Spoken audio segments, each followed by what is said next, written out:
From Anshe Sfard Bethel Emeth Congregation, it's time to take 10 minutes for Torah with Rabbi Joel Finkelstein.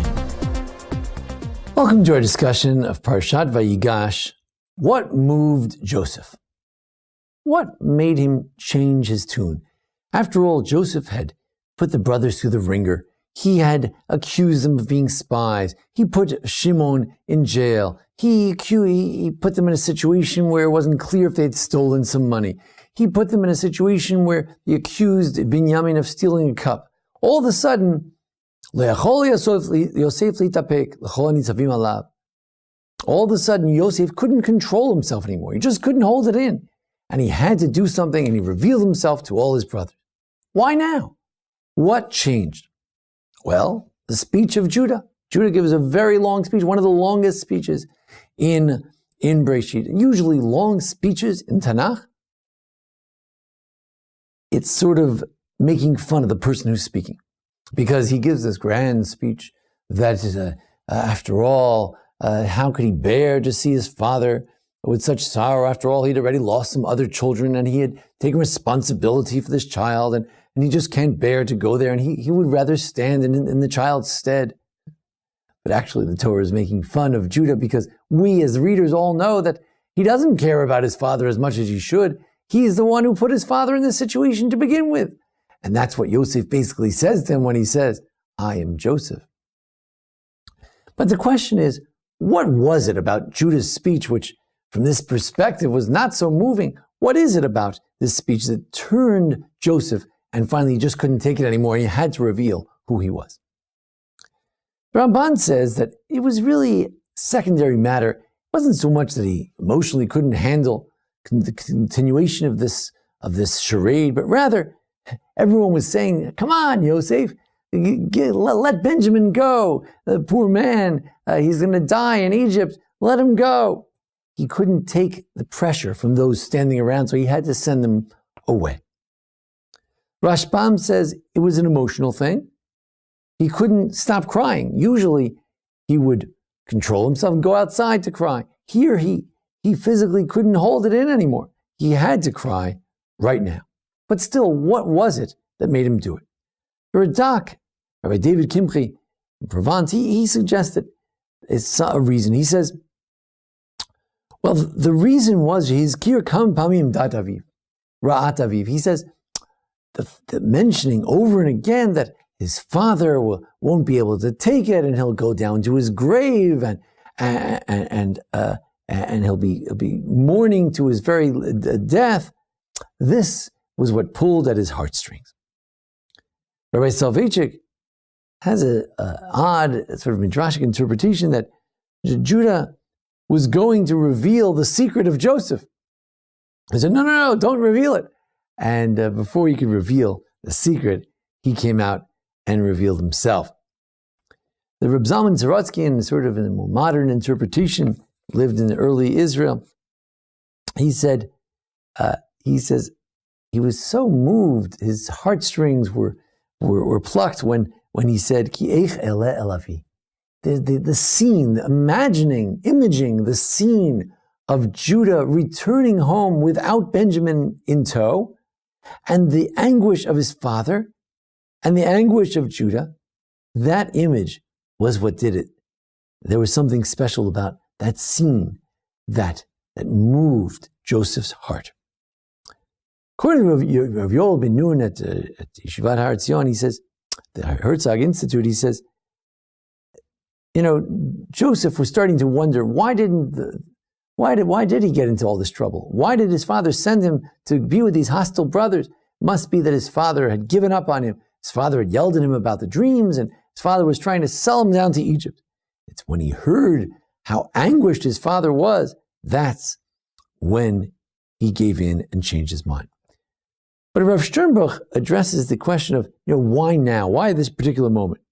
Rav Moshe Sternbuch of Israel, he said, they were, they suffered enough. He saw how much Judah was suffering, squirming. You know what?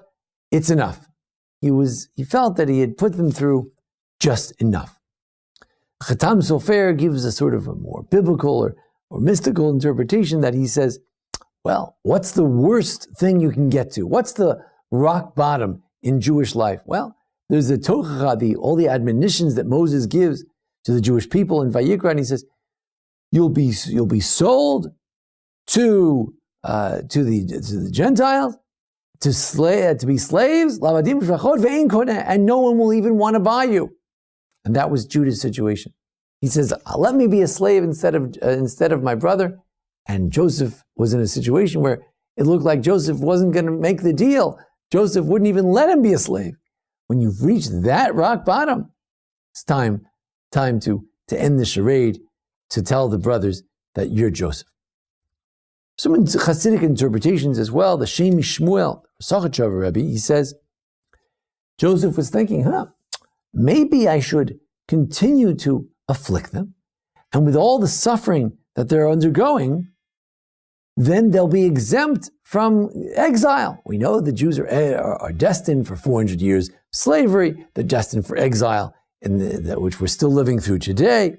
So if the Jews would suffer more, perhaps they'd suffer so much, they would pay up for all the sins, and then they wouldn't have to go into exile after all.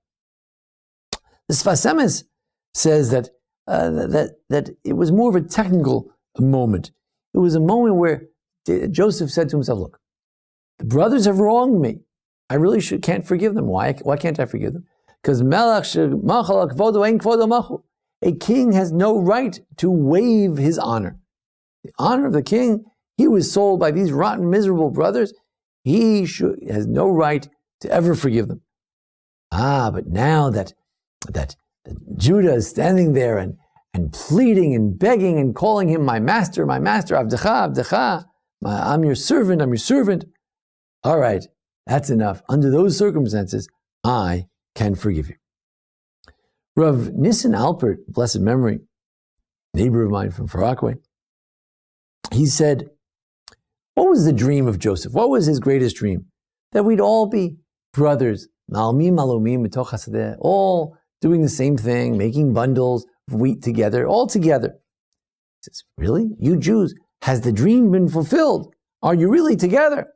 When I took Shimon away from you, you didn't complain. You said, okay, we'll go back to our father, we'll leave Shimon over here. You don't seem very united. But when he saw that Judah was willing to put himself in place of Benjamin, never be seen again, and send his brother back to the others, he sees that you're that united. Then my dreams have been fulfilled. And in fact, he says, we see that Benjamin and Judah, because of this moment, had such a strong connection that even after David usurped the throne of Benjamin, the throne of King Saul, Benjamin remained with Judah all the generations to this day. Benjamin is among us with the Jews. Why? Because of this moment of total unity, Judah and Benjamin. What was it that moved Joseph to finally reveal his identity? Was it his great mercy? Was it the great speech? Was it the great words of Judah? Was it just that things had gotten so rotten? Was it the opportunity to say, aha, you think you're defenders of your father, you're actually the ones who are offenders of your father? Or was it the achdut, the unity of the Jewish people that he saw in an extreme degree, that said, these people have repented, and then and only then can I reveal myself to them? And yes, they'll be embarrassed, but they'll know that they have already proven that they are worthy. They are no longer the same brothers, and we're worthy of having a reunion. What was it that moved Joseph? The mystery. We've suggested several solutions. Thank you for joining us here at the Anshe Sfard Beth Elameth congregation here for our discussion of Parshat Vayigash. Join us each week for our discussion of the Parsha and the various holidays. Thanks to Jason Lefkowitz, our producer. Thank you. This has been 10 Minutes for Torah with Rabbi Joel Finkelstein. To learn more, visit ASBEE.org.